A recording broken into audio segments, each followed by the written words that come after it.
In this video, I will show you some of the many ways to fill holes in Blender. So I'm going to hold in Alt and select an edge loop, then press F to fill.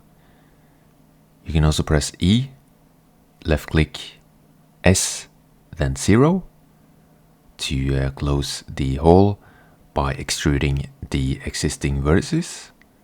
You can also press Alt F to fill another way, usually connecting many of the vertices with various edges.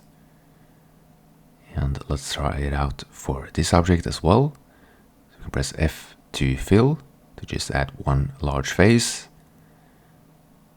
and then Alt F to connect the vertices with various edges. You can also individually add the edges and faces.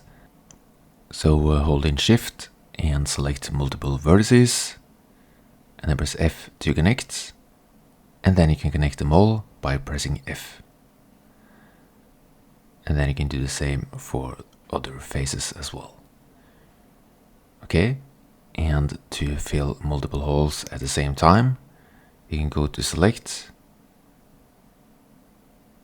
and then select by trait and non-manifold, and then press F to fill.